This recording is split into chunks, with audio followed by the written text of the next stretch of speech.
The other one I should welcome straight off is Councillor Davis, who today is filling in for Councillor Samuel, who's indisposed.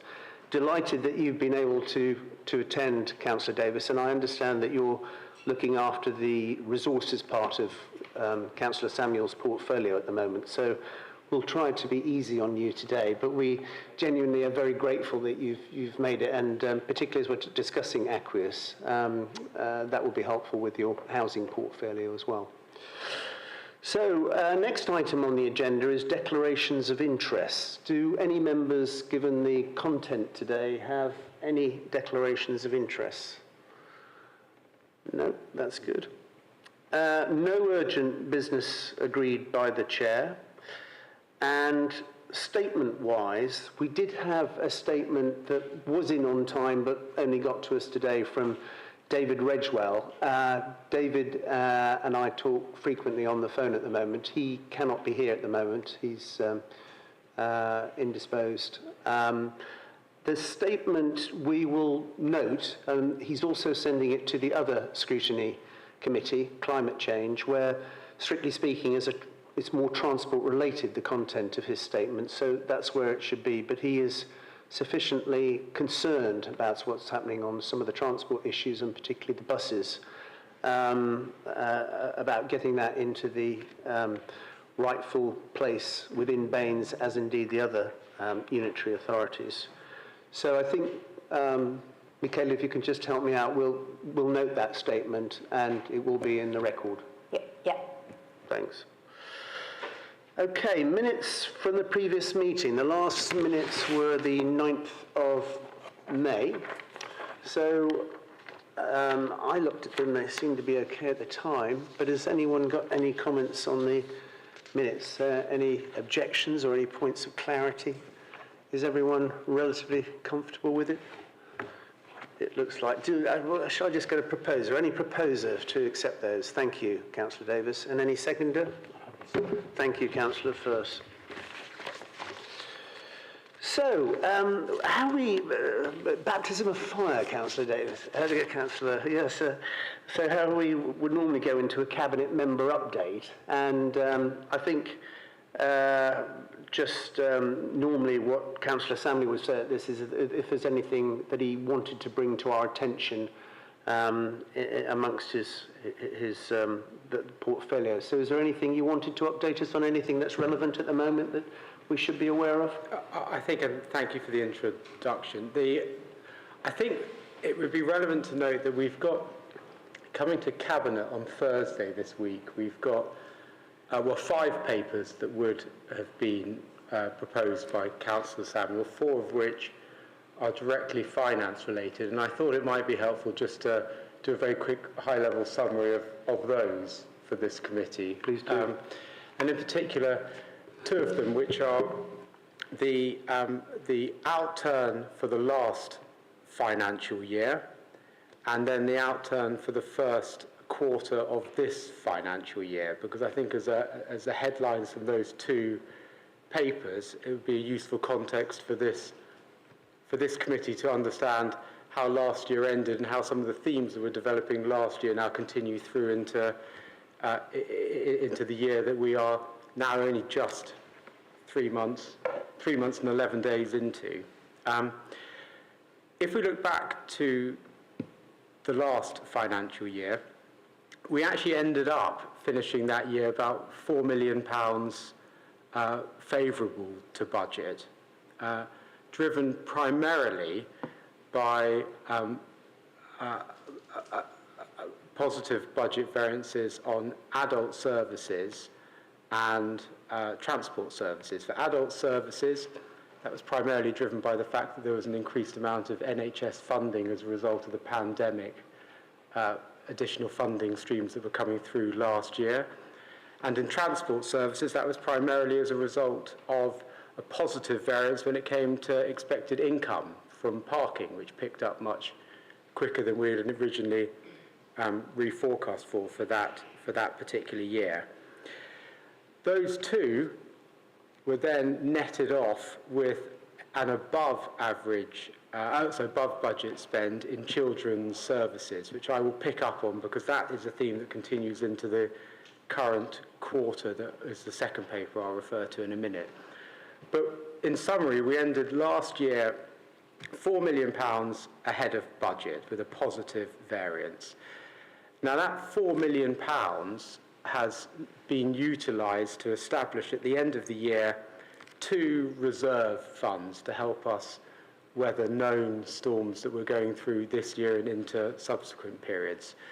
The first part of it is a £2.7 million reserve that we've established for the Park and Ride contract, which you'll be aware was recently renewed and which brings with it, in the first instance of the 5-year programme, additional costs. So the 2.7 million will enable us to, in effect, smooth that additional cost of that service that we're entering into this year.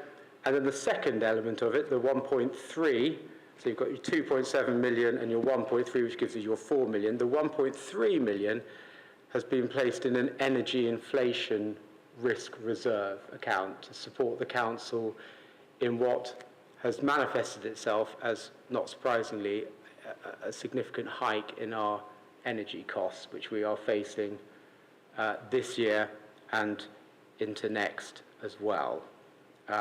So that's broadly how last year ended. As we fast forward to the first quarter of this year, which is only, and I would just reflect, we've only just finished the first quarter, so the fact, I think, that you as Scrutiny are able to get a summary now about trends identified already within the first quarter is testament to how rapidly the finance team are turning around their forecasts and their assessments of what's happening in year. But as we stand now, just at the start of the second week of July, looking at the first quarter of this year, broadly, we are tracking on budget, with the couple of exceptions, and one of those is children's services, where at the moment we're forecasting a £2.3 million overspend, which is this continuation of the pressures on the demand-led budgets, but also the increased cost of packages, of care and support packages, and additional pressures that we're facing with unaccompanied asylum-seeking children and salary pressures faced from staff absences. So that is an area that has already been identified is at risk of running over its budget for the year.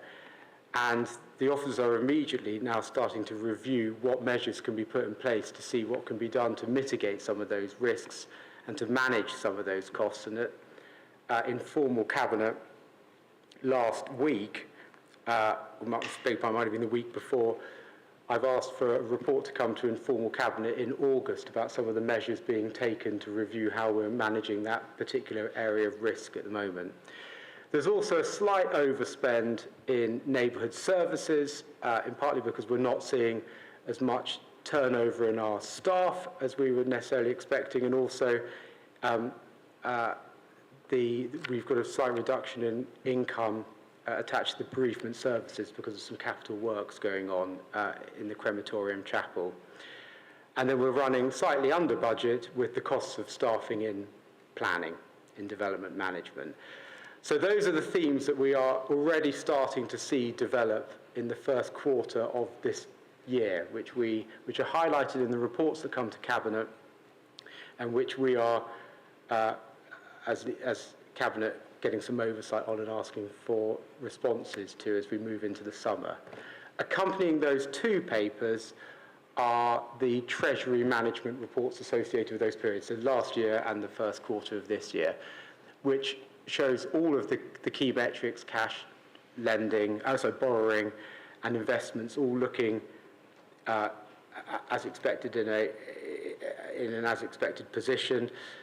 I would highlight that it does also highlight that our ESG balance of our investment portfolio has performed well and above benchmark as well. So I'd just highlight that as an aside. But I think probably that was all I was going to mention at the moment, unless there are any specific questions. But those are the themes of the papers that will come to Cabinet, well, which are published now and come to Cabinet on Thursday. Are they in the public domain now? They are, yeah. Yeah. Just, one question I've got just before I open it up, discussing this on all the boardrooms around the country at the moment, is the inflation factor, because it's obviously a lot higher and looking as if it's banking, it's going to be higher for a longer period of time than we originally thought. And when you put the budget together, I think we were looking at a substantially less rate of inflation. So I think the committee would like some comfort that we've got inflation covered, or not, as the case may be. I mean, would you like to comment on that? Yeah, I think I'd pick up, and I'm sure Andy will have other things to add as well, but I'd pick up on 2 or 3 of the things that I've mentioned specifically before, which is that ultimately a lot of this is about having line of sight to when key contracts in particular come up for renewal, in which case you are then seeing inflationary pressure built into the re-tendering prices that you achieve through those contracts. And in particular, we've highlighted our response to the park and ride contract, which we are seeking to mitigate with that additional reserve. Energy contracts, which I think on the whole have now been fixed for another 21 months, but clearly the budget was prepared on the basis that the cost would be higher.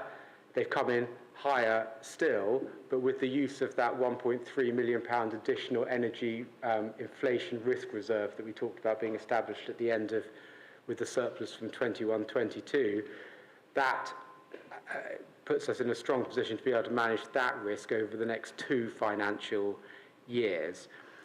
When the budget was being prepared, it was with reference to the prevailing rate of inflation in December, which was higher than historic averages, not as high as it is now. But I think the key bit is to reflect on each budget line was reviewed forensically to consider when contracts were likely to come up to renewal with, in some cases, higher than that expected level of inflation added, and then in some cases lower because they might be on fixed contracts. So to cut a long story short, I think the summary would be that with the forecast, the first quarter outturn that I've just talked to, and the reforecasting that we've done in that, we've identified what we think are all the known risks at the moment to inflation pressures on our costs, and we factored that in.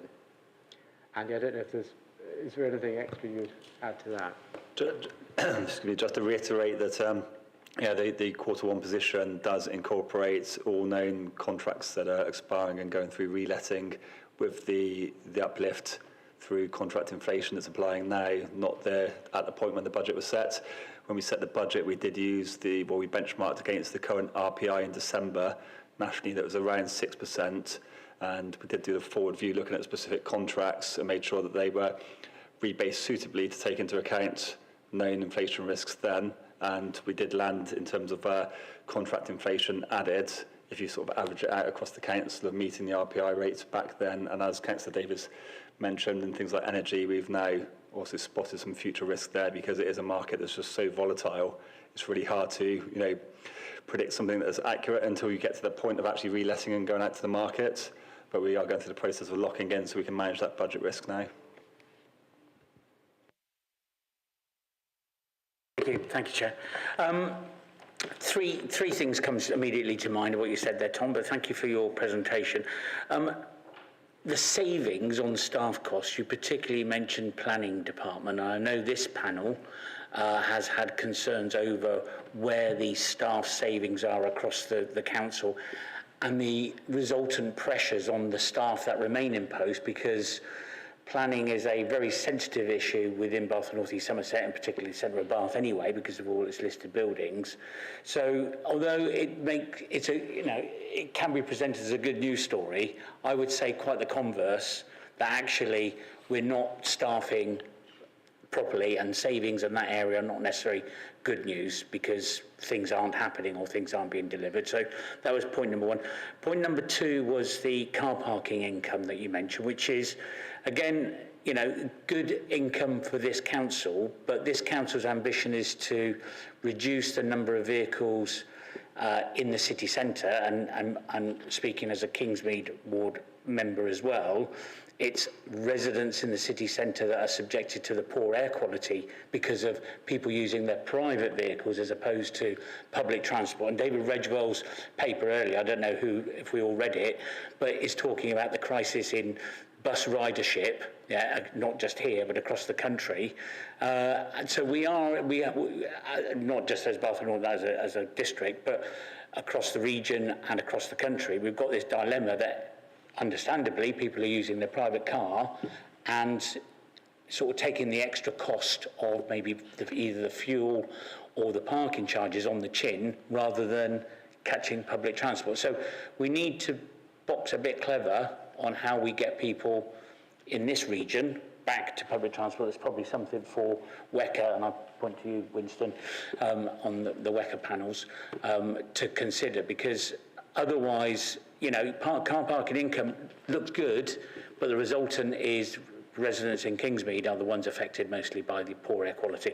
And the third point was, and you don't need to really answer this, it's just a point, but energy cost hikes, now the transport department seemed to, every answer to every crossing solution or traffic solution is put more traffic lights in, all of which use electricity at some level. So I don't know what our electricity demand on traffic lights was about 20 years ago, but it's certainly a lot higher than today than it was 20 years ago. So we just need to think a bit more clever, I think, about how we deliver solutions, and I use transport as an example, on getting better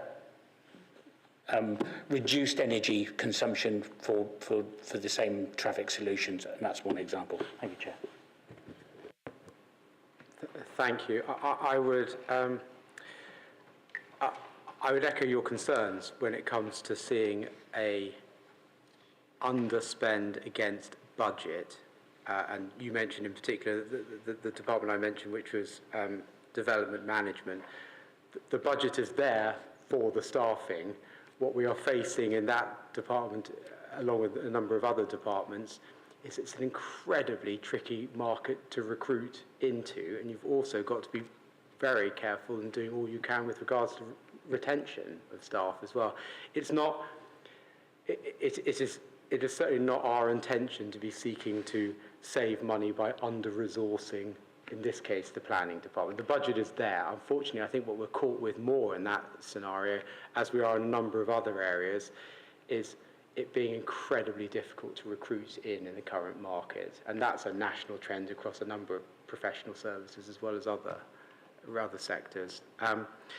The parking income, and I hear all of those, your concerns as well. I think the one thing I would just reiterate, I'm sorry if I wasn't very clear to start with, ultimately what we had in the parking income was a scenario where we had rebased the budget lower, I believe, to previous years because of the impact of the pandemic. And what happened is the income came back to more historic levels quicker than expected, Andy. I think that's sort of fair to say. You'll be aware that there are other initiatives, and actually also coming to Cabinet, although this is very much not my area, coming to Cabinet this Thursday, is the update on the clean air zone, which starts to talk about the impact of some of the clean air measures that this administration has put in, and then also, of course, the move towards, in due course, emissions-based parking charges as well, to link that to the polluting nature of sort of transport around the city. But there is an element of this which is us returning to pre-pandemic levels rather than a level higher than that. And I think on the traffic lights, on the energy, I can't speak specifically to that. I would have hoped, and I suspect we would see in our usage, but we'd need to go away and get the detail, that the move to LED lights on highways lighting will have reduced from probably a historic high. But you're right, I think in the way we're approaching all of these projects, carbon neutrality and the use of energy has got to be key, especially given the cost of the energy aspect now. Yeah, actually, Andy, you picked the very question I was going to say about the planning with my vice chair hat planning. They are really stretched, and I appreciate what you're saying, but as you say, it's not a saving with a bonus. It's a saving which we really do need to try and address staff in there. So thank you.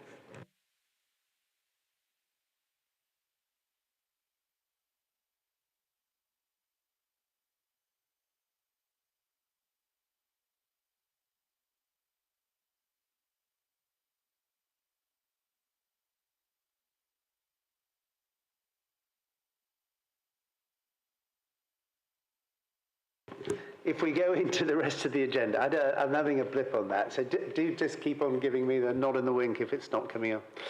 If we go straight into the corporate risk register, and Jeff is going to handle this. Thank you, Chair, and nice to see so many members of the Audit Committee here. Makes me feel very welcome. So when I came to you last, back at the end of March, we presented a report as requested around the risk management framework. So we gave you details of our strategy, our processes, the way we approach risk management. And we had a very positive conversation, I felt, around how those were working currently.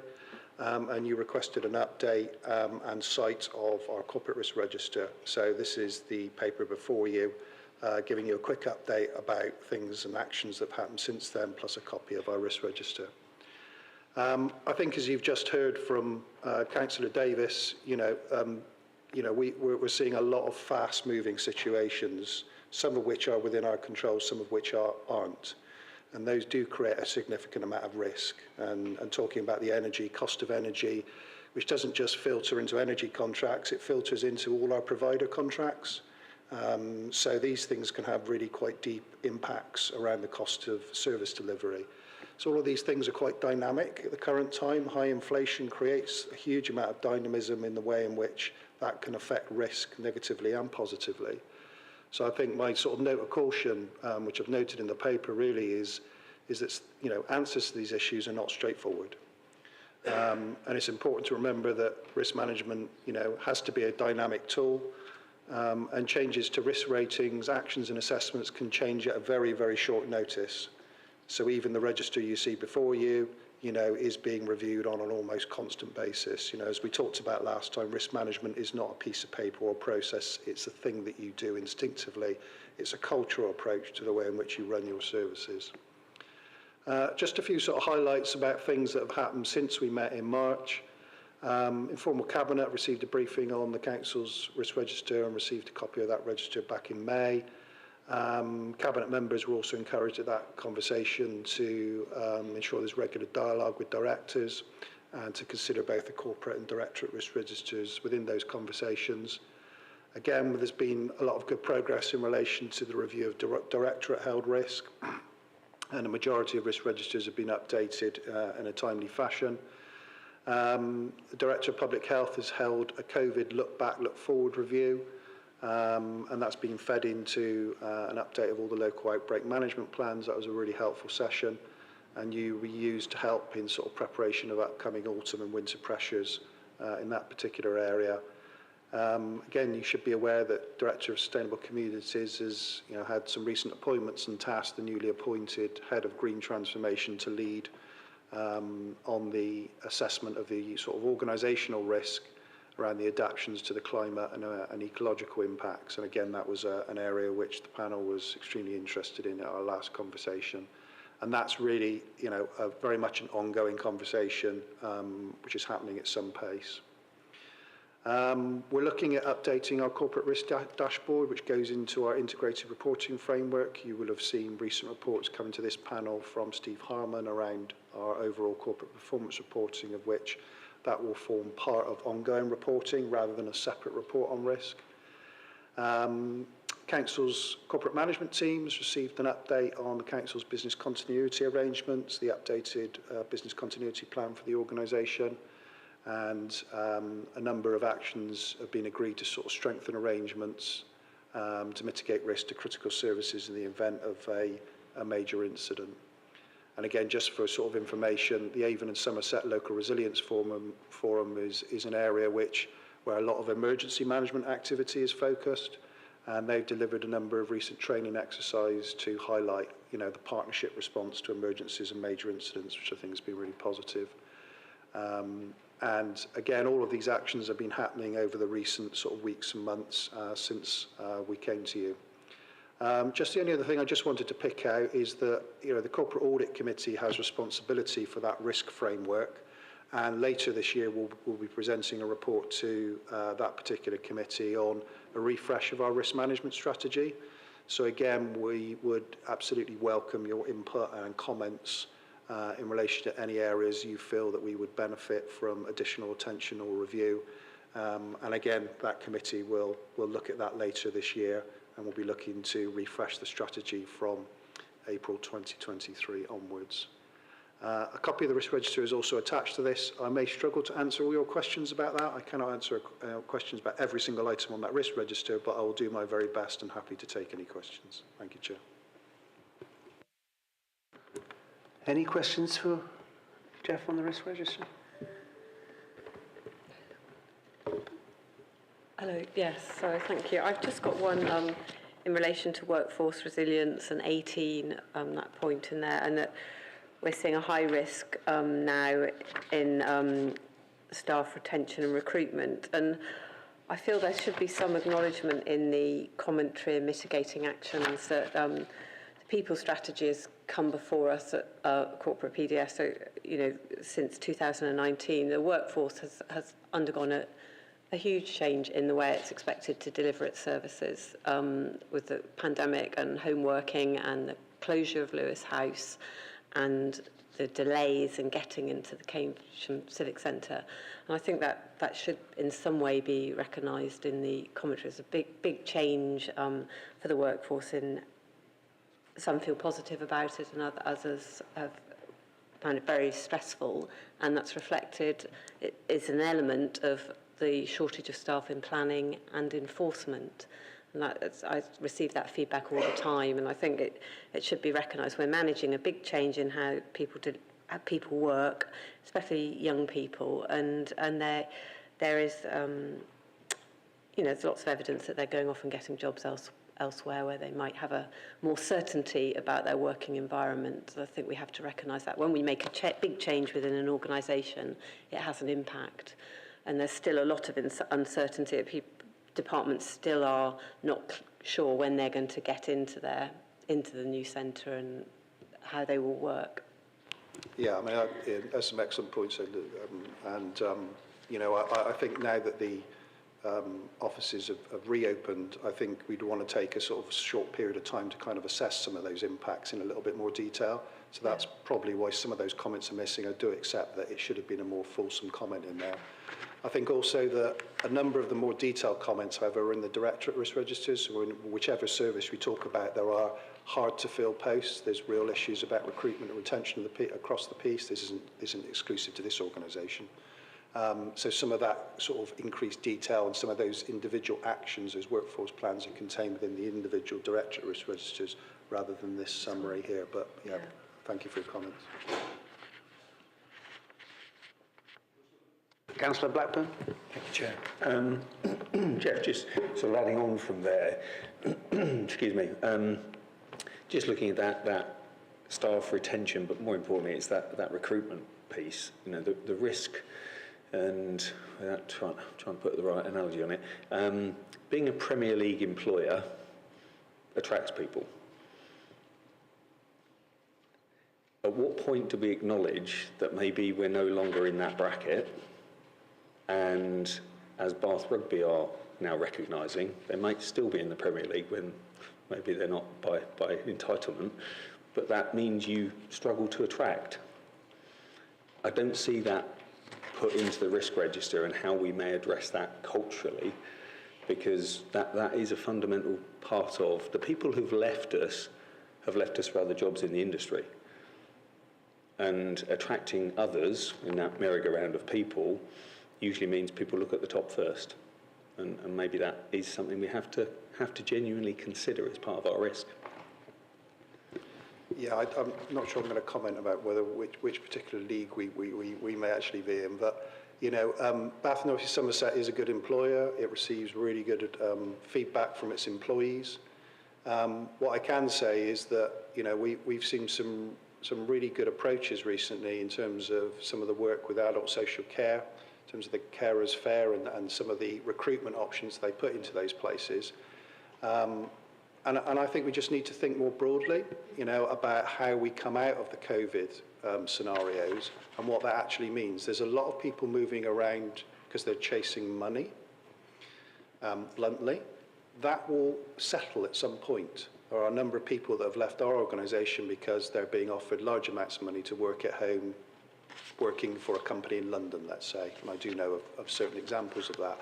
That is not a sustainable position for that company or those people, I don't believe. So I think there's a cyclical nature to some of this. I do accept your comments, but I think there's also a cyclical nature to some of these situations, and we just need to ensure that they're really open about having those conversations to understand what we can and can't do during this time, and that sometimes means we have to look at slightly different solutions. So do we have to look at bringing more interims in for certain periods of time, more project-based staff? As much as we may look at grades and retention and office spaces and technology and some of that work-life balance that enables people to think that actually working for us is a really good option. We were only interviewing this morning, I'm not going to say which job, I was only interviewing this morning, and there were people that were applying were from the private sector, and they wanted to join us because they wanted to do something that was of value. They wanted to, what in their words was to give back, and they were serious in what they said. This wasn't a glib comment. So I think, you know, I take your point. I do accept that those situations do exist, but there are lots of other also some really good examples as well. Thank you. Thanks, Jeff. And if I may, a second one is just regarding risk of delivering on other outcomes. I specifically look at, excuse me, the ring of steel and our staffing costs and temporary barriers that we seem to still have up and around all over, and how long that goes on for.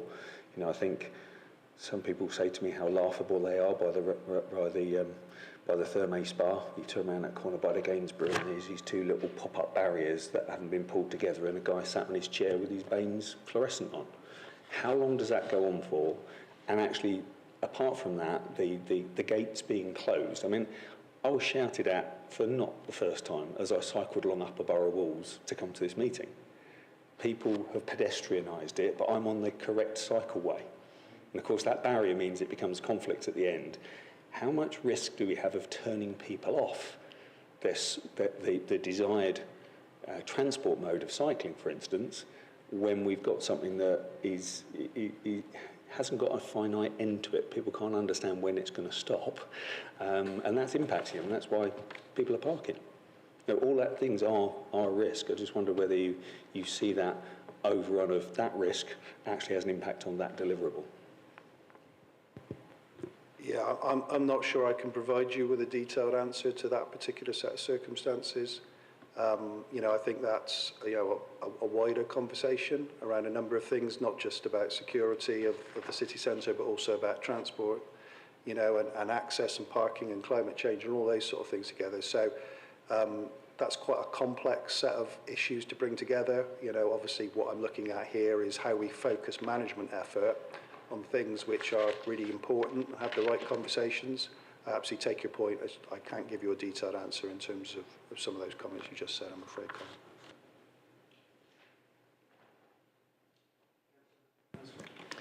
Colin. Thank you, Chair. Don't want to labour the point about the difficulties in the planning department, but people would be quite shocked, I think, to know that there, as I believe at this moment, there are only 2 enforcement officers in the whole of Bath and North East Somerset.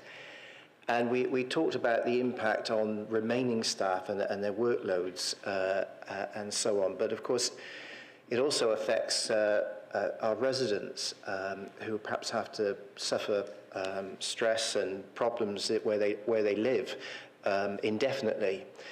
So it is a major problem. I just want to explore about recruitment. I worked in the public sector, and the traditional way of recruiting was you advertise and you just wait to see what comes in. Do we actually go about headhunting? Are we seeking out planners in other authorities and actually trying to recruit? Yeah, I mean, I can't speak for every service, but what I do know is that it's actually a more rare occurrence now that we would operate a traditional approach to recruitment. So one, we use social media quite heavily. So we will use different forms of social media to advertise roles and target those with the right skill sets in areas like LinkedIn, for instance. We may hold careers fairs. I think there's a much more open approach that we've got now to recruitment than we ever had. And indeed, if our Director of People and Policy was here, she would tell you about a recent role that they've recruited to specifically to help with those hard to recruit and retain roles, to help people with proper recruitment campaigns. Doesn't mean that you're always going to get the right answer, but it means that you've exhausted and tried every possible opportunity to try and get the best outcome to those particular problems. But, I take your point.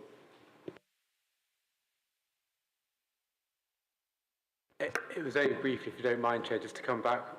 I was going to try and get in there after Councillor Blackburn finished, just about the city centre security scheme. You'll be aware that there was a public inquiry about one aspect of the geographical area of that. That's being concluded, and the intention is that all the works are going to be completed in this financial year for the scheme.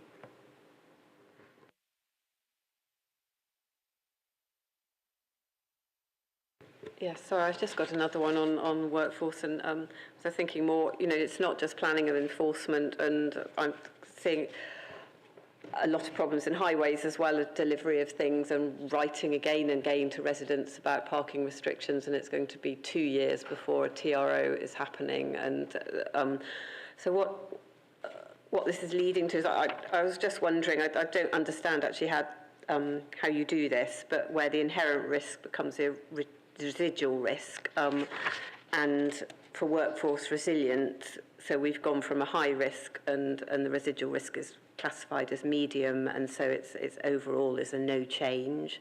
And I think from where I sit, it should be increased. It should be, there's an increased risk in this area. I mean, I'm seeing it every day. I'm writing letters, responding to people saying, we can't deliver in these areas, enforcement, planning, and some highways things. So, but maybe I would like to understand what it means for that final column where it ends up no change, because workforce resilience looks like it is will continue to be a big risk area. Yeah, so just to try and give you a little bit of background there, so the inherent risk is effectively the risk before action. Okay. And the residual risk is the risk assessed post-action. So that's clearly they're judgmental. They're based on some objective information, but there's quite a lot of judgmental information in that. And then all of those columns track trends across those quarters. So in terms of, is there a change between one quarter to the next? What you'll see is that the inherent risk has actually has risen. Is from medium to high. Yeah. But it was felt that in terms of the actions, it was still bringing that down to what was assessed as a medium level risk. Now, it's arguable, it's judgmental. Yeah. I absolutely take your point. Any item on here that's on a corporate risk register means we're talking about the most significant and critical risks facing the organisation. Yeah. So in a sense, whether they're high or medium at a particular point of time is a bit of a moot point. It's actually on there and it still receives the same amount of focus and energy. It's only at the point where they start dropping to low and then they consistently low do we then consider whether that then drops into potentially a directorate area or a service area and it no longer needs corporate attention. So, but I do take your point. It remains a high one and one of extreme interest and conversation on a regular basis at corporate management team and senior leadership team. Yeah, just a question about the kind of technicalities of how you're doing the risk rating. So I've seen corporate risk registers before which have had a combination of impact and likelihood as as two metrics, which combine to make it. Is that what's sat underneath this, or if you've got a very high impact but a medium likelihood, then that's still a very high, because the impact would be high if it was realised. So how does that work? How do you get that input into this matrix? These are all really good points to pick up at the audit committee, Mark. You're quite right. We used to have those splits. What we ended up having was a process that just became one, too mechanistic and too over complex for people in terms of the amount of information that we were currently registering. So when we talk about inherent risk, we are talking about probability and impact coming together. So in a sense, yes, it sits beneath this. It doesn't sit beneath this in the sense of there's another sheet. There isn't another sheet. It's just somebody's making an assessment. But we're making that assessment. So the service leads, directors leads make that assessment, then I come along and go, show me how, why, where's the evidence to support that, whether that's judgmental or not, and we will talk about that. If it looks completely out of kilter, we will challenge that and say, well, I'm not entirely sure about that. Does that not feel right, whether that's high, medium or low, whatever it is?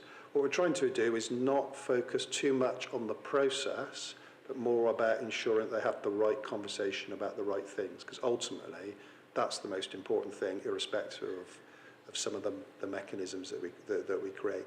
I think as we talked about last time about the process, project management is where real risk management comes to the fore. It's got a defined start and a defined end, and things will go in peaks and troughs through those periods.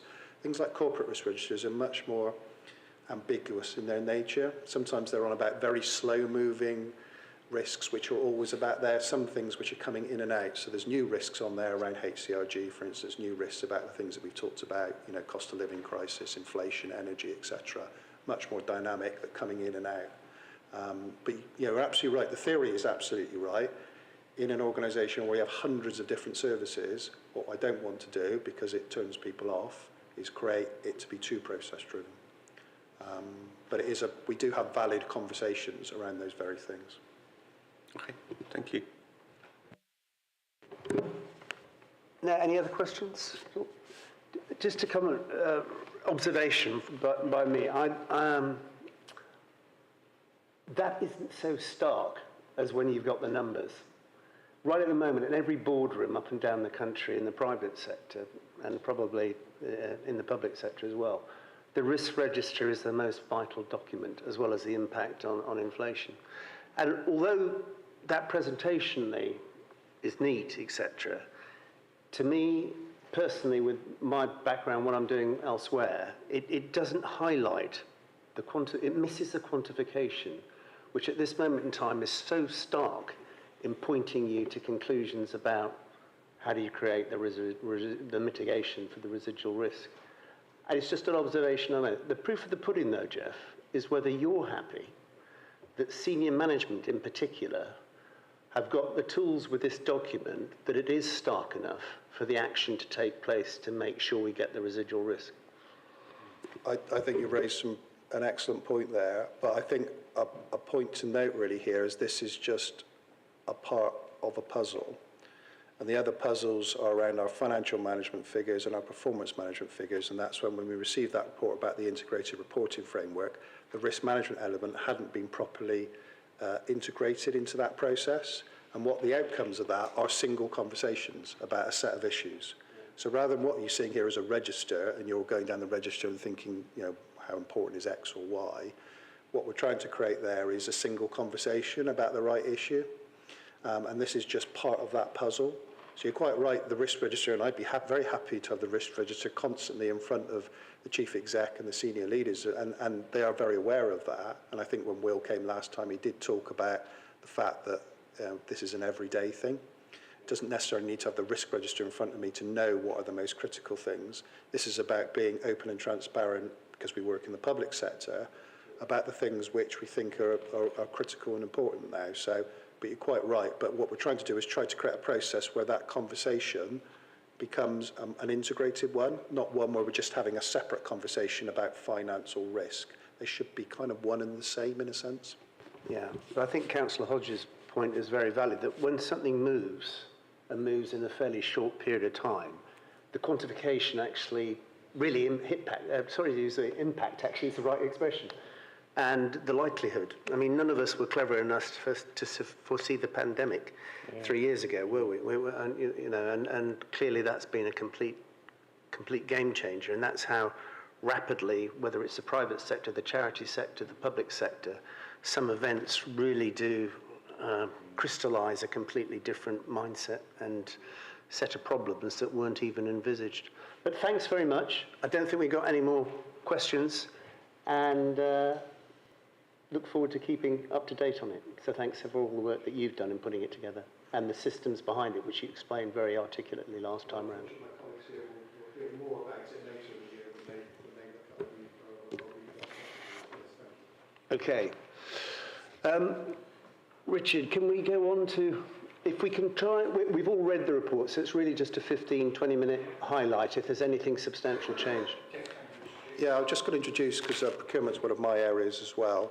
So just introducing Richard as Head of Procurement and Commissioning, and also Chris Story here as our Procurement Manager, who's been leading on a lot of our strategy development. So I believe they gave you an update around 6 months ago about where we were with the procurement landscape. And at that point, we were just starting our implementation of our new procurement strategy. So what you're going to hear today is more information about where we are in that journey. And I think one of the things which you've heard today is that, risk is causing a lot of issues in relation to the way we deliver services, and that's having a lot of impact in the procurement landscape. So you'll hear a little bit from Richard today about that and Chrissy.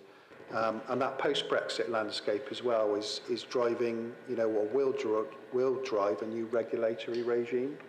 And that regime is currently being developed and is out for sort of consultation as such, in terms of the green paper and what it may do next year. So Richard's going to talk a little bit more about that today in terms of giving you an update.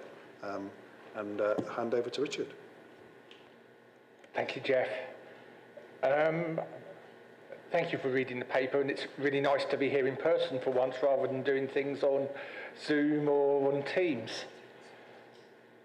So, as you'll be aware, we finally updated our procurement strategy, and we now have the Think Climate, Think Local, Think Innovation strategy. So we've identified the core principles, responding to climate emergency, giving people a bigger say, along with what I would say the more traditional procurement activities of governance, value for money, etc. So we're not ignoring them, but we're trying to put the strategy closely aligned to the corporate strategy from that point of view. I know this isn't the clearest of table, but I just thought it was worth highlighting how much we actually spend. And from year to year, actually our spend doesn't really vary that much. It's normally around the 300 million mark, depending on what capital schemes are going on. Our biggest contract spend area is clearly health and social care. And our biggest amount of activity going forward will be on HCRG, given the decision to end the contract and not to continue with the contractual extension. So we're now heavily in the process of reviewing all the contracts there, because the reality is the HCRG care contract is not one contract. There's over 50 subcontracts beneath it, many of those with local voluntary sector organisations. So that gives you quite a good overview as to where we continue to spend our money.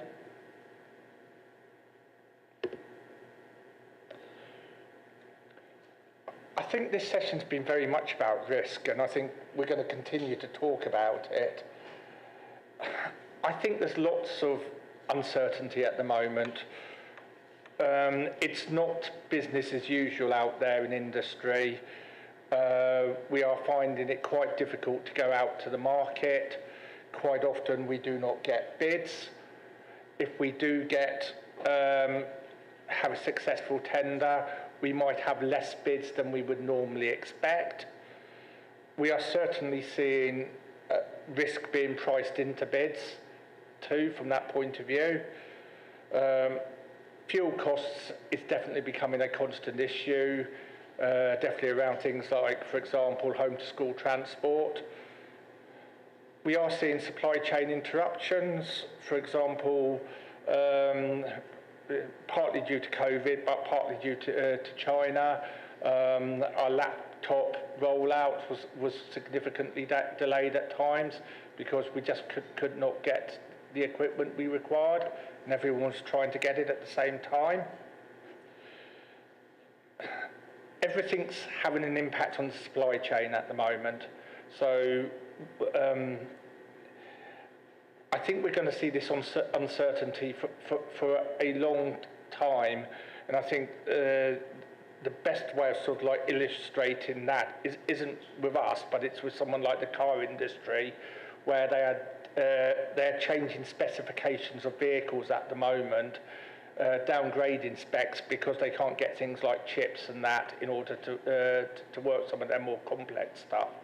So we're seeing that across the board. I think other examples on that would be on, and you've got Tim talking about aqueous on building construction. Lots of fixtures and fittings come from the Far East, and actually we're having problems getting those within the supply chain. Yeah, cost of living increases, labour and recruitment. It's not just us who are struggling to get staff. Our whole supply chain is struggling to get staff. So we talk about getting interims in, getting agency staff in. They aren't there. We are really struggling from that point of view. So again, the impacts, as I say, is limited number of bidders, contracts not being delivered, the tenders not coming in within budget. So we've either been having to negotiate with a bidder or go out to the market with different specifications again. Energy has been a real issue, and I've never known a market where we've gone out to tender and the bidders haven't even held their bid for half an hour, let alone a day.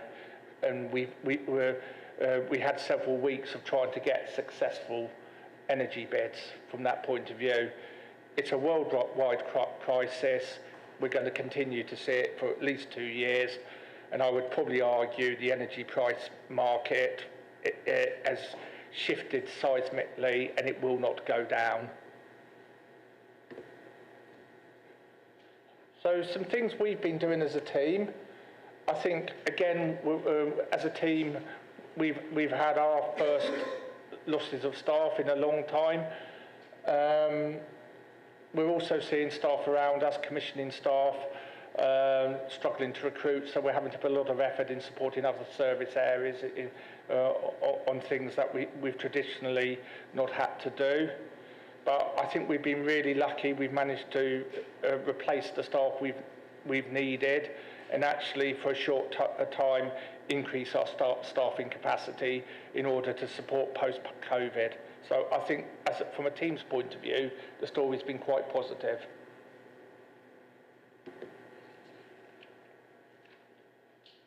So in terms of some of the things we're doing, we are now beginning to analyse our carbon footprint for our Scope 3 emissions.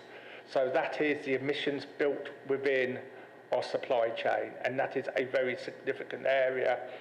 We're working with our neighbours, and we're working with the local universities, in particular the University of the West of England, which has a specialism in this area, and we're trying to identify a methodology that can be consistently used across the West of England.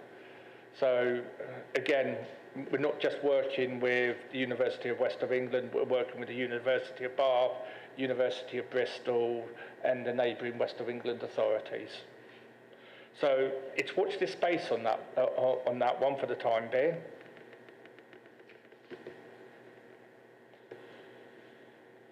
As an authority, we published our first modern slavery policy, and we've been updating that, and we've put a lot of effort into actions around this one, and it has highlighted a number of issues in our supply chain.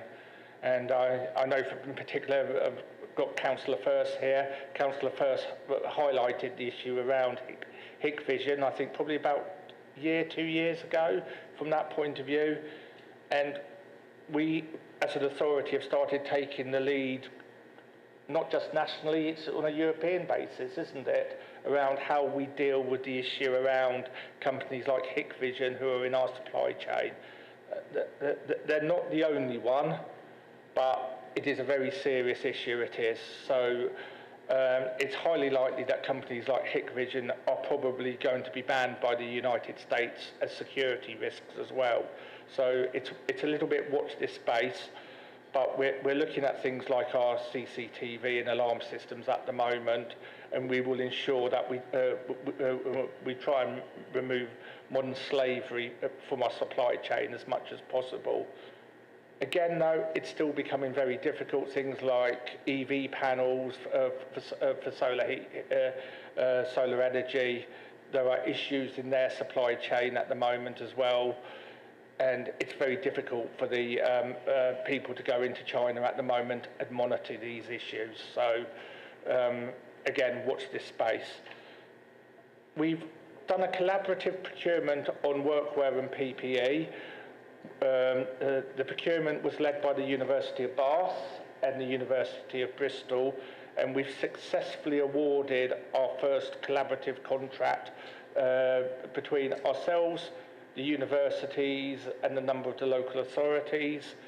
It's not the biggest of contracts we've ever worked on, but in terms of learning about modern slavery, it's been one of the most interesting, and we've actually used it to change how the market works.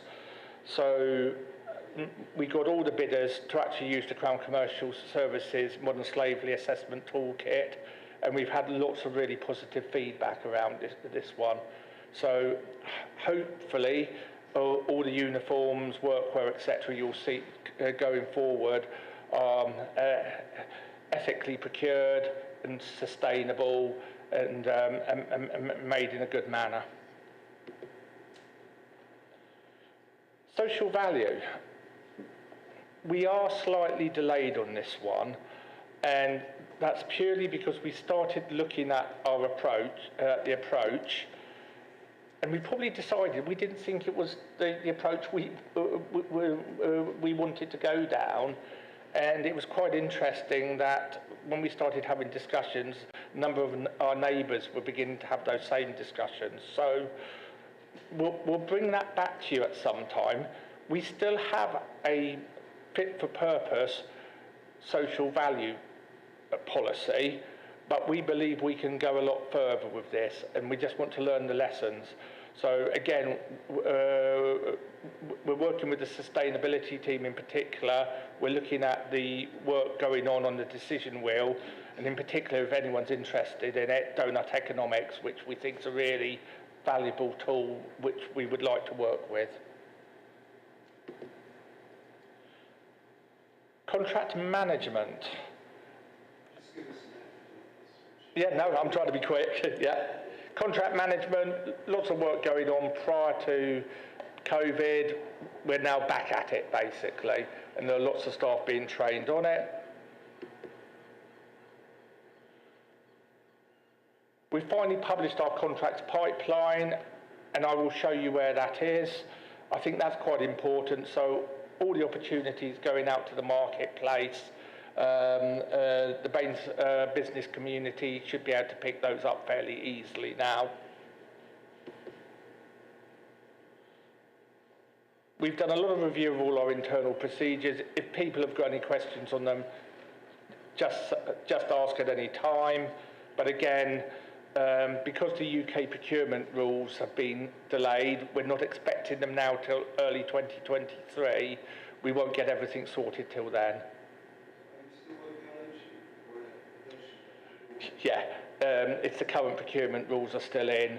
They will change quite rapidly from early next year. The only other area we do have to be careful with, there is a whole new set of rules for health and social care contracts, which came in as part of the Health and Care Act. So we'll be working with the ICB on that side of things. We've put a lot of time into making sure all our information is fit for purpose. So if you're an officer, you can now go to our internal pages and get loads of guidance, and we're spending a lot of time doing briefings for people.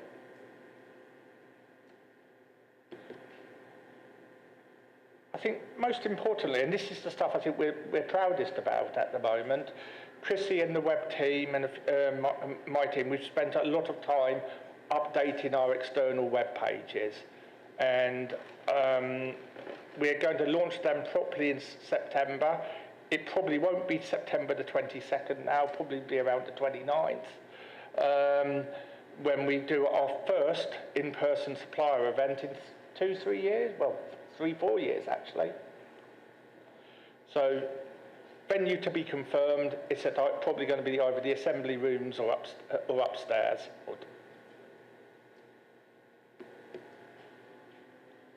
So going forward, within our spend data review, providing ourselves with a baseline for local spend, and then monitoring our spend and our compliance with our governance policies. So that's a very quick overview. Excellent, thank you. Any questions for Richard? Councillor First. Thank you. Thank you, Richard. Chrissy. Thank you for picking up the surveillance issue. I think it's becoming a national. The national government are thinking strongly about who they source certain bits of electronic equipment from across the country, because I'm sure the Chinese community, I always say, if you lose your password, just ring Beijing, they'll know your password. But so thank you for picking that up. I think that is important for not just us, and every local authority, because we do have lots of CCTV cameras. We are having surveillance across the city, and we need to look after that data. Yeah. The point I did want to raise, there was contract management resources. I know we touched upon resources earlier today, earlier this afternoon. And again, I just want to put you on the spot about contract management resources. You said you had one vacancy, but this is since the council shifted to a commissioning council about, I don't know, let's say about 8 years ago or something like that. Yeah. The role of contract management, not just letting the contract, but continual management becomes a skill in its own right rather than delivering the service. And it's about the resourcing and the skill set to recruit those. So I'd just like your views on that. We talked about planning earlier today. I think this is an equally specialised area. Thanks. I think you make a very valid point. We're putting a lot of effort into training in this area still. It's not just within our local authority, it's within the neighbouring authorities as well. Central government is throwing a lot of resources at us to help train people up and setting up a framework at the moment. So I've got 10 people doing the central government training at the moment who can act as ambassadors across the rest of the organisation. Under the new procurement regs, this will become an even more important area. We will be benchmarked and our performance on contract management will be monitored. So we need to think very carefully about what resources we have going forward. But again, it needs to be proportionate depending on the contract. Clearly, we have some really good examples where the HCRG one being a very good example where we have a dedicated contract manager. I've got Simon next to me on projects. I think we have very good contract management, but across the rest of the organisation, it will be hit and miss depending on what's going on, the type of contract, the risks involved. But yes, I do agree, we've got to put a lot of effort into this area.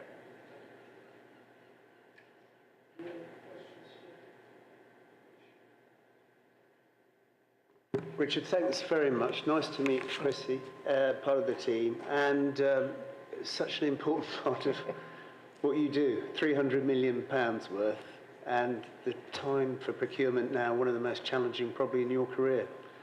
So thanks ever so much, and thanks for updating us as you have done.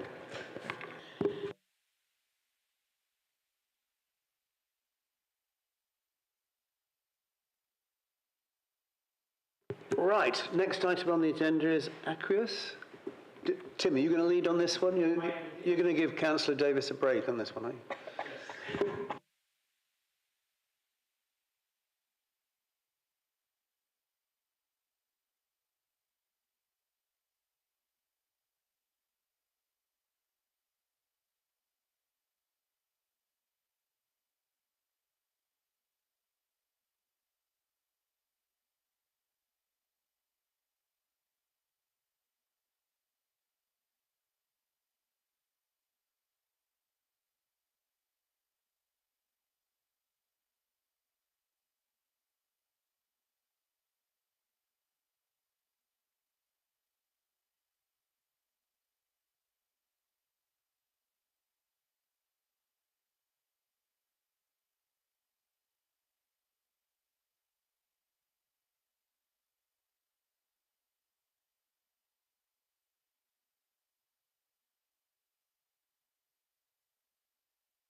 Councillor Blackburn, do you want to start? Thank you, Chair. Um, First question, Tim, if I may. You've stated you've got 40 rental units, properties, of which, of those 40, how many are properties that are refurbished voids above commercial properties? How many of those 40? They are all refurbished ex-Cura properties. No, that's not the question, Tim. How many of them are void properties that have been repurposed and brought onto the market for you to rent? No. Okay. Do you not understand from a councillor's perspective, 6 years ago when Aqueous came into existence, a key objective was repurposing of these void properties? That's what we were all sold on as the key driver. But I think we've all realised that actually that has never happened. It's never been delivered. And it's great. It's the first and only time I've actually somebody actually say, yeah, we've done none. and that's okay.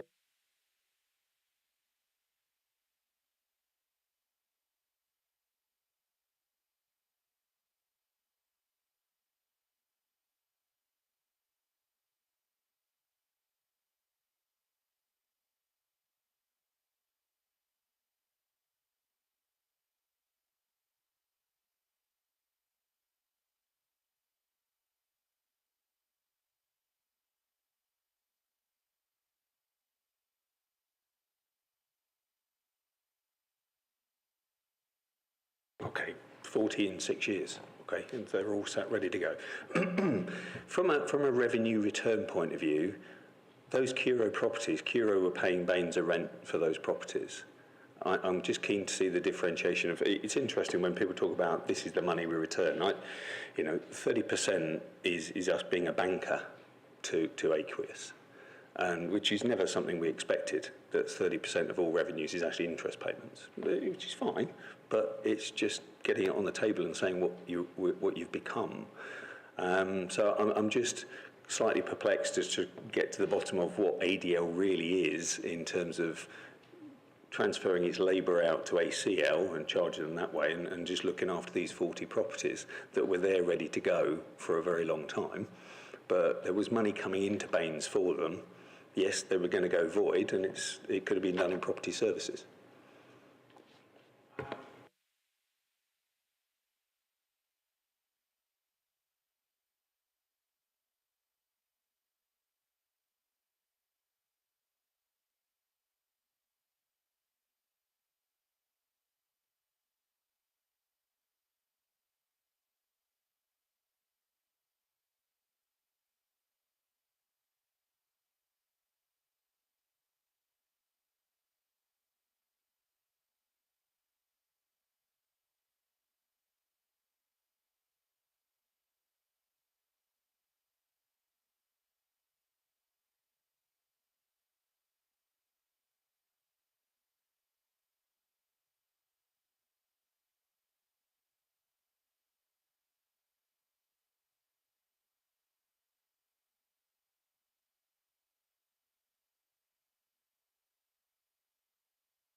Yeah, thanks for the clarification, because that is the point, isn't it? They were already properties that just needed to be refurbished. They weren't actually bringing new voids back in. And I think, as a councillor at the time, that was what we were under the impression, that it were voids that had never been used before. This is what ADL were going to bring to the table. But that's fine. That was not communicated to us clearly at the time.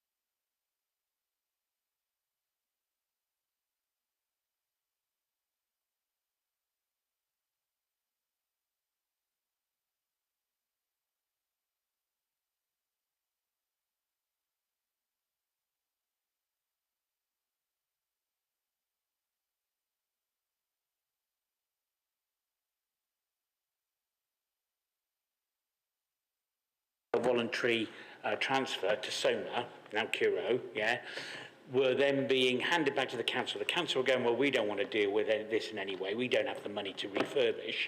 So they were then being sold straight into the private market, obviously with a ka-ching back to the council because it was the council's void property, yeah.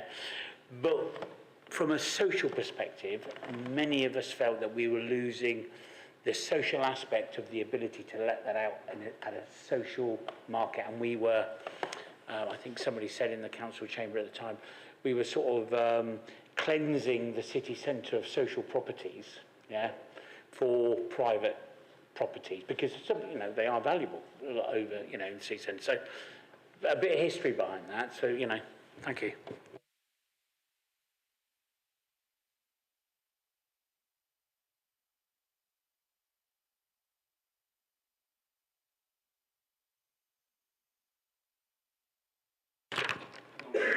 Just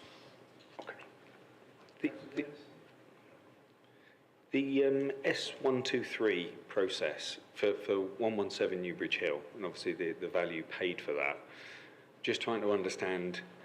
I appreciate the council changed its mind regarding that property because ADL had worked up a business case for it. Is that ADL, or would it have been process 1, 2, or 3, or 1 and 2 with ACL? That was ACL 1, 2, or 3 process. Cool. In terms of us changing our mind and saying, actually, we'd like that for social housing. We see that as a prime site, and we'd gone down the process. How comfortable are you that what we are being charged as a council to buy that property back refurbished and ready to go as 7 social units is commensurate with the objective of trying to get best value for money as a council and paying what seems rather high unit costs for 7 social houses?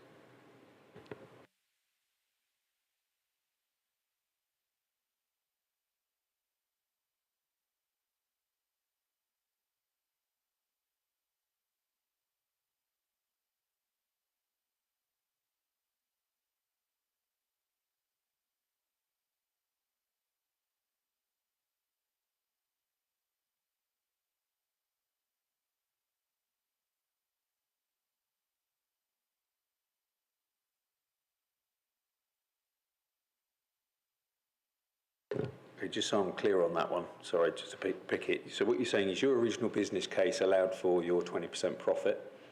So selling it at 2.1 million back to the council, 420 grand of that is protected in that process.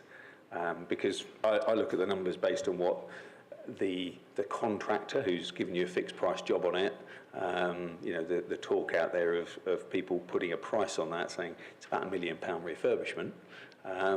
There's an 800 grand difference there between what the site was bought for and what it's been refurbished for. So that's where I'm just trying to get some clarity. So you're saying that effectively ACL will retain 420 out of that transaction? What I can confirm is that any profit is retained by ADL and paid as dividends to the council. So it's still in its back up, if the council just becomes a dividend.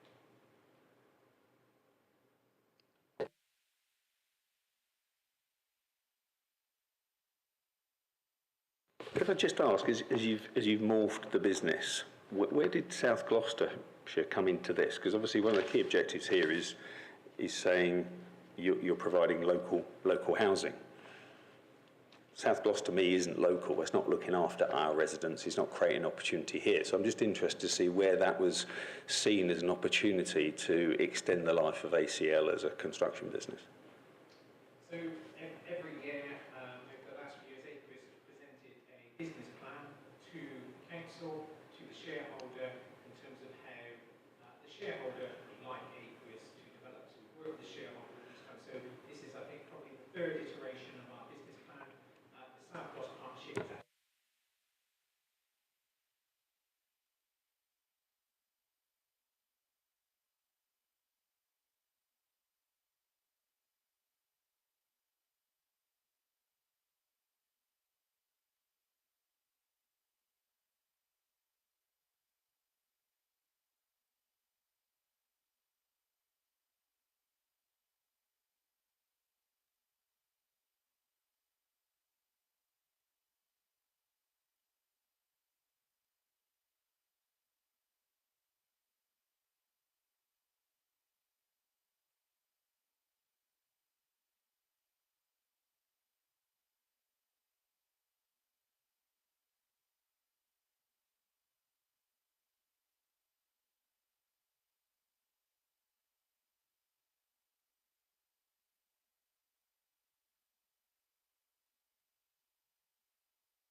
Could I just add to that as well? Sorry, I just wanted to come in, Colin. I think from my perspective as Section 151 officer also, we're in a very good position because the fact that we've got an established company, trading company of the council with governance and decision making that's in place, and some of our neighbours don't have that, we've got a tradable entity. So for me, that actually benefits our neighbours and us because you achieve economies of scale, as Tim touched on, in terms of the development options with other partners.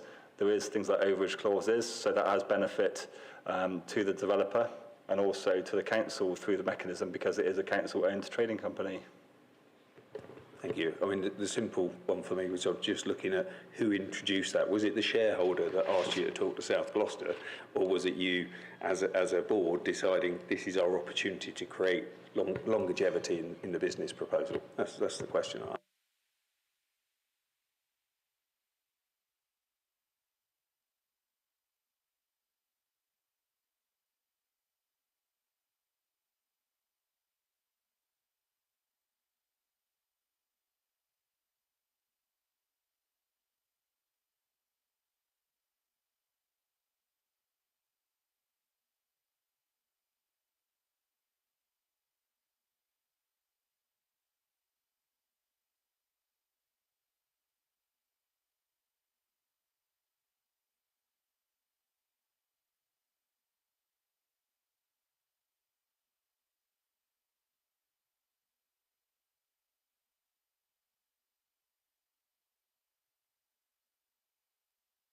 So potentially ACL will expand and develop further along that route if other potential partners come forward seeking the services, yeah?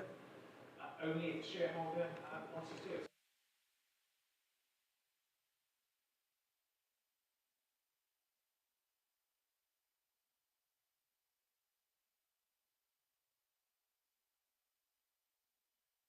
Thanks. Just one question regarding, I mean, it's very laudable, the process you're going through in terms of the low energy homes.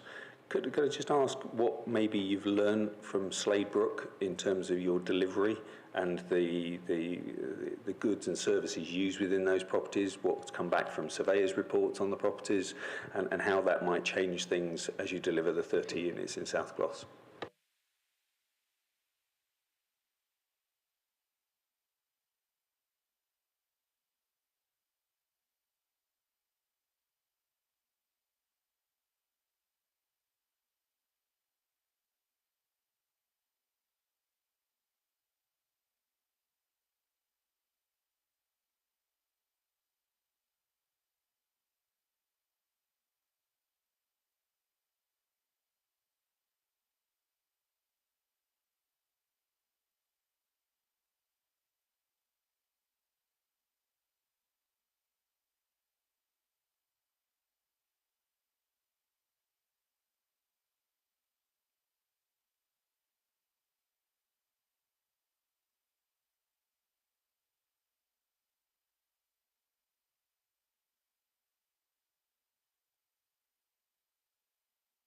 I've just seen a couple of the surveyors' reports. People have brought them to me just sort of with comments on Sladebrook and radiators with air source heat pumps, which was quite an unusual choice seemingly. I've spoken to a number of experts in that field and they were surprised that that was married up together. I get the fact that there were no there was no loft hatch in the properties, even though they got mechanical heat recovery or ventilation systems in them, which for maintenance purposes, at some point, somebody's going to have to cut a hole in the roof. That's why I wondered if there were things that have been learnt that might be changed to be more accessible for the market that want to buy these units.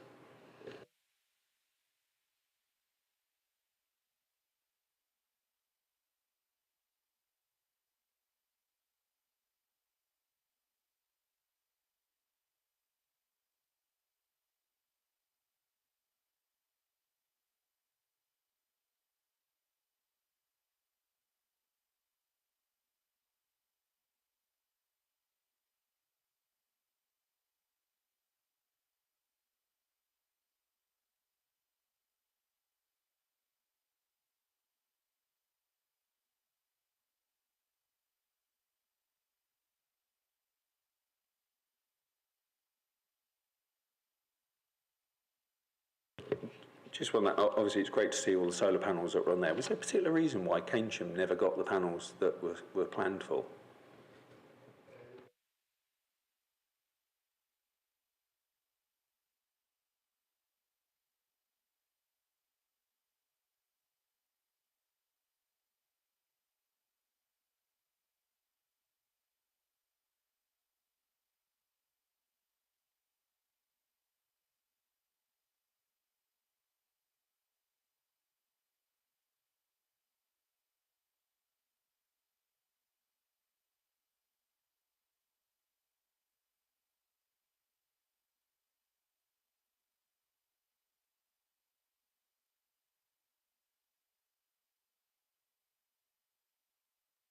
I'm sure that's been risk assessed in terms of the cost of the scaffold and everything else to retrospectively fit.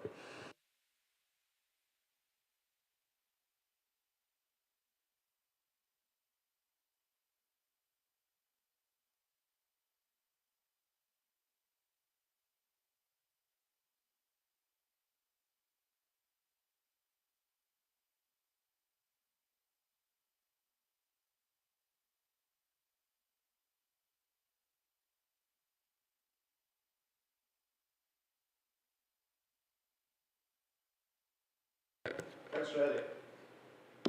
Thank you. Could I get some clarity? I didn't understand the pension fund point about tubing over when the staff were tubed over and the FRS 17 accounting liability. Can you just run that again, just so I can get some clarity on exactly what that liability is?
Okay, I'm no expert in pensions, so just let me. The FRS 17 pension deficit assessment rules are for a private company are just more conservative in the assumptions they're making about the future value of the pension fund. I mean, the obvious question is, what's to say that that's not a realistic assessment of the future value of the pension fund? So, I mean, that accounting deficit could realise itself in the future. Is that correct? So, the actuary reassesses his valuation every 3 years. He does for the whole of the 8 pension fund. Yep. And as part of that triennial valuation, he will, and he's doing it at the moment, because the last valuation I think was due and it's due now, ready for next year, to set next year's contribution rates for employers. He will reassess, were my assumptions 3 years ago correct? If they need tweaking, I'll tweak them. Does that change what the employers are required to pay? Well, if it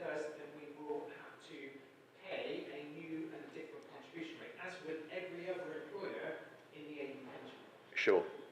Okay, yep, got it, understood.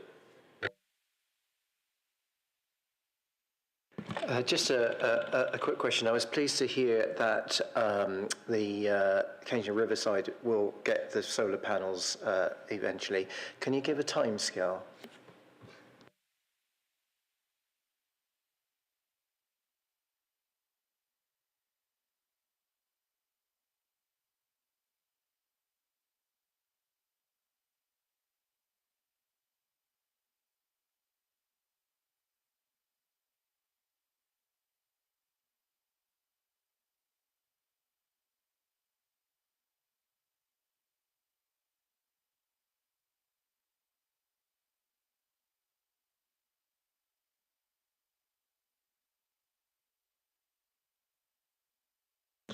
Yeah, that's good. That's encouraging. It's just, you know, we talk about a climate emergency, and that suggests that we need to get on with things. So I'd appreciate that.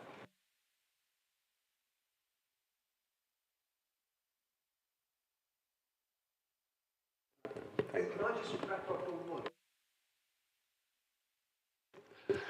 one? It's reducing risk.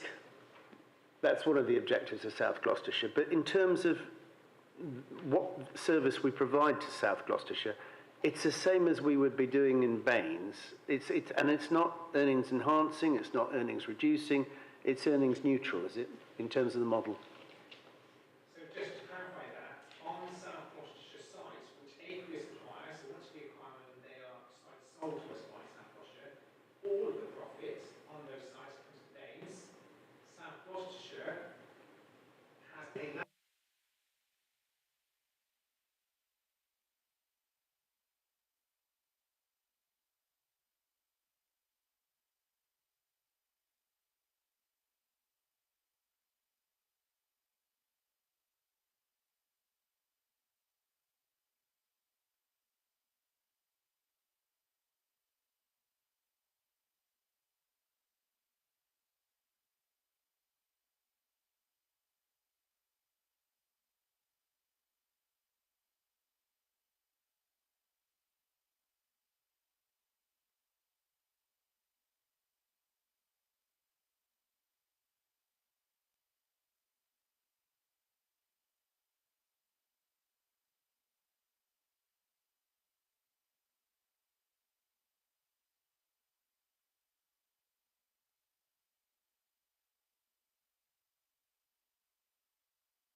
Just picking up on the pension one again, you've now got 5 of the original 10 TUPE staff still retained, so that would signify there's going to be a significant drop in that liability, I'd imagine, with the assessment. So we'll be encouraged to see that on the balance sheet. That would be great.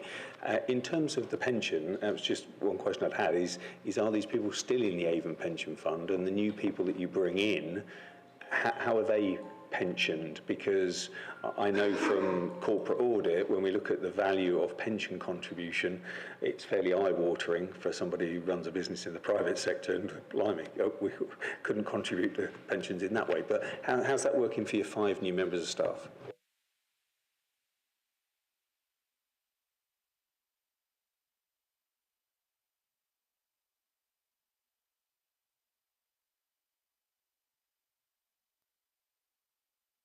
Okay, and that maximum level, just to knowing the telephone number that we pay into Avon Pension Fund for from a normal staffing point of view, I'd imagine that maximum would be 9%. It varies, it's between 6 and 10. Right.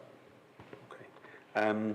Just picking up on, just so I get clarification in your process, and thank you for talking us through those 3 delivery models.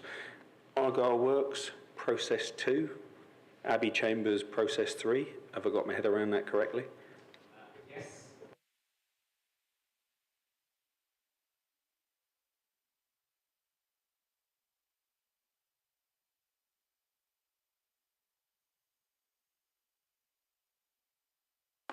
And it's just trying to get this definition away a little bit. I keep seeing affordable housing, and you see there's some objections around that when we're talking Argyle is social housing. That's what we're aiming for there now, and not only does it confuse me, it clearly confuses our leader because he goes on the radio and talks about it in delivery of different ways, doesn't he?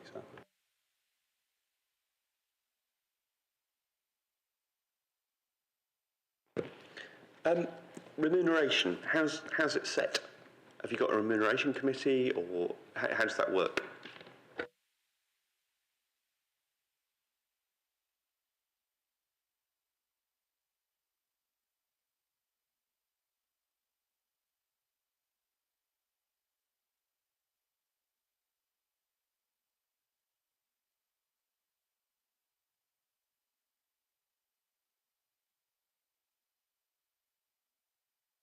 Thank you. And the bonus plan that comes with it, certainly at director level, but is there bonus plans set for all members of staff, and is that through that same committee? It's all through the remuneration policy, and all bonuses are in accordance with the remuneration policy and overseen by the remuneration committee. And so you have a bonus plan for the executive directors, but what about the rest of those 5 TUPE and 5 other staff? Are they on a bonus plan? The bonus plan is set out in the remuneration policy. Okay.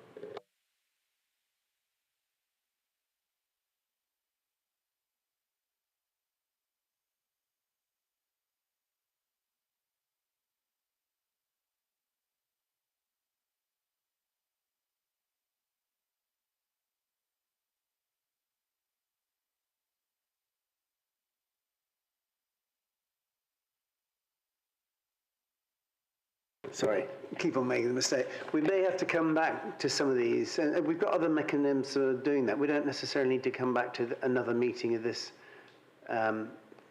scrutiny committee, but what we could do is a group of us could do a deep dive and get some of those answers, because we probably should have done this a year or so back, but we are where we are, and it's been very helpful and very, understanding the process.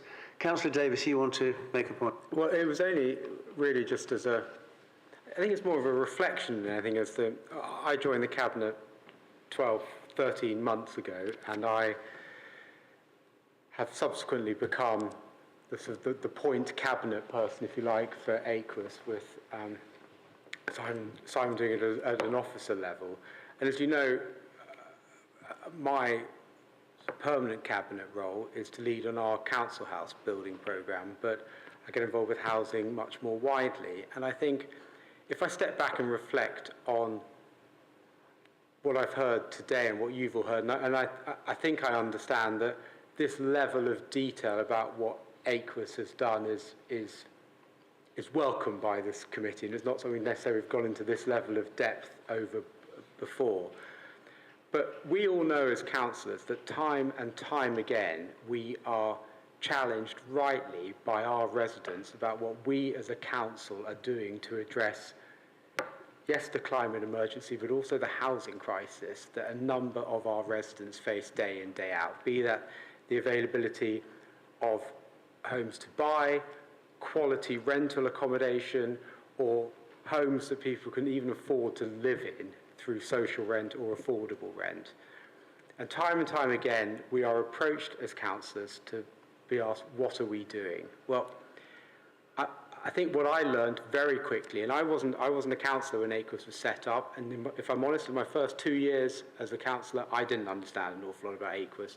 But when I got to understand it, I think what we've heard today is proof that actually through this council-owned group of companies, we are actually delivering against every single one of those areas, be it new homes, quality rental properties, and for the first time in, I think, Baines as a council's history, the delivery of council housing, and Aquis group of companies has facilitated our delivery on all of those levels.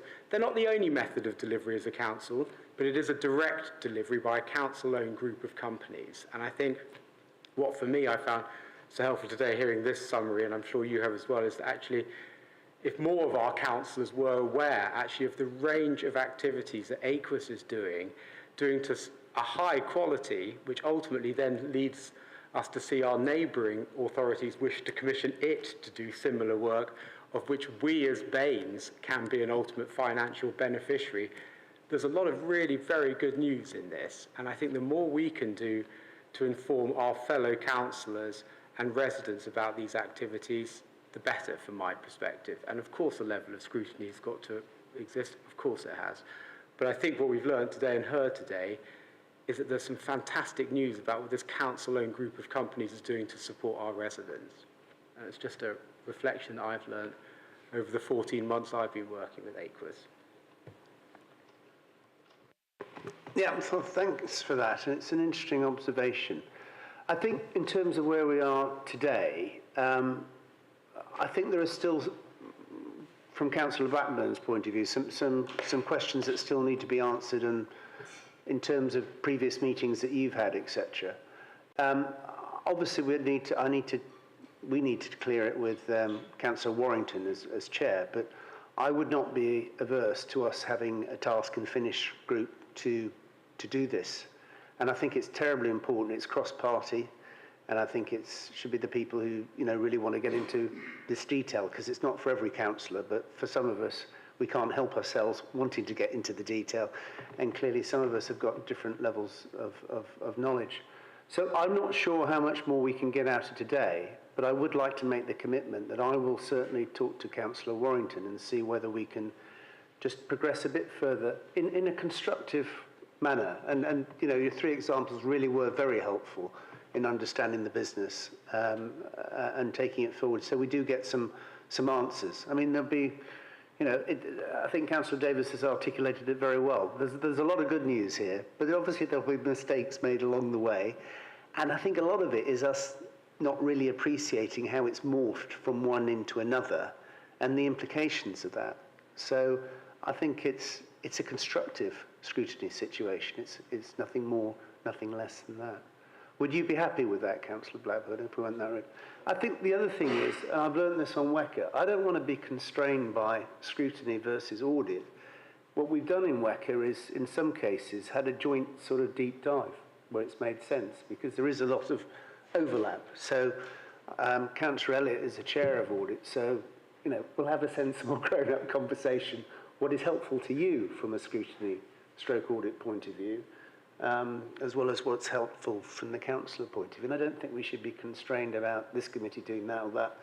I mean, we can have a joint, session on it, on a deep dive. That's one of why, task and finish groups work, because you do get time to have a bit more esoteric discussion. Councillor Elliott. Yeah, just to say, I completely support that, and from the point of view of not wasting officers' time, not duplicating effort between the two committees, I think is actually quite important. And I think that between us, we've got a good skill set between the corporate audit and the corporate PDS. So I completely support the idea of doing something as a joint activity instead of both of us trying to attack it separately, because I think it would just waste officers' time as well. Yes, and I think we shouldn't really delay with that, because the 2021 accounts we need to have in that process, as well as the ones that are coming through. So we haven't had that process, but I think we need to get on and get into that detail. What deadline are you working on the 21-22 accounts? September? When's your closing meeting? Well, the ultimate deadline is we're looking to sign off the accounts in November. Right. Okay, are you happy if we have a bit of a deep dive in a task and finish group? Would that be helpful and constructive to you, and just explaining it more? Are you happy with that, Tim? I'm happy to present and engage with you